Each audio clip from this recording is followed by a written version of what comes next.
दिसतंय का नाही भारी, जेवढं भारी दिसतंय का नाही तेवढंच बनवायला सोपं आणि खायला एक चवीला म्हणचाल ना तर एक नंबर आणि हेल्दी तर ना त्यापेक्षा पण.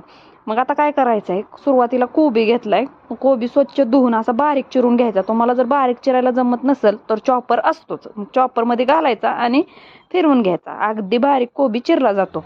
आता फोडणी घालून घ्यायची. फोडणीमध्ये काय केलंय, तेल घेतलंय 1 चमचाभर.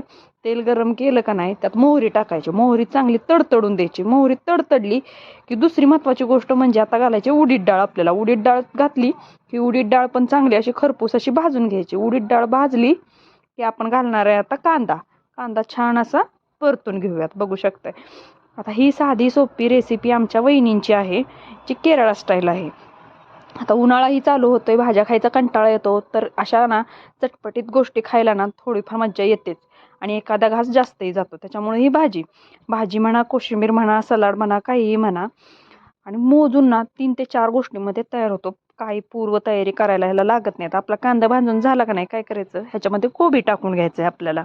कोबी आपण आधीच धुवून घेतलाय त्यामुळे आत्ता धुतला नाही तरी चालेल. मग आता कोबी बघा बारीक असं आमच्या वहिनीने इतका बारीक चिरलाय ना, चॉपरपेक्षा पण बारीक. एखाद्याला म्हणतो ना आपलं त्याच्याकडे कला असते, तर तसाच प्रकार आहे हा. पण कोबी थोडासा शिजला की त्याच्यामध्ये गाजर घालून घ्यायचंय. गाजर कसं एक लगेच शिजतं, त्याच्यामुळे गाजर घालायची घाई करायची नाही. मग गाजर आणि कोबी छान असं मिक्स करून घ्यायचं कांद्याबरोबर आणि तेही चांगलं 1 मिनिटभर हलवून घेऊयात. छान असं मिक्स झालं की वरनं थोडंसं चवीनुसार मीठ टाकायचं.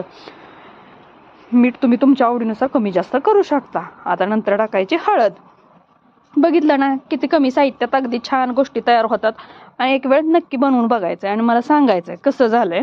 तुम्हाला 100% मला गॅरंटी आहे तुम्हाला ही रेसिपी आवडणारच आणि तुम्ही एकदा बनवली ना रोज बनवून खाणार. तर गाजर टाकून तर आपलं झालंय. आता छान असं मिक्स करून झालेलं आहे. आता ह्याला 5 ते 10 मिनिटं वाफ द्यायची.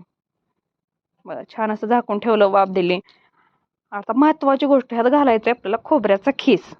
खोबऱ्याच्या खिसाचीच खरी इथं गंमत आहे. खोबऱ्याचा खीस घातला ना भाजीची टेस्ट नेक्स्ट लेवल. एक वेळ नक्की बनवून बघा. चॅनलवरती नवीन असाल तर चॅनलला सबस्क्राईब करा, व्हिडिओला लाईक करा, कमेंट करा, शेअर करा. म्हणजे अशाच नवनवीन रेसिपी आपण आता उन्हाळ्यासाठी घेऊन येणार आहोत. तर तुम्हाला रेसिपी कशी वाटते मला कमेंटमध्ये नक्की सांगा.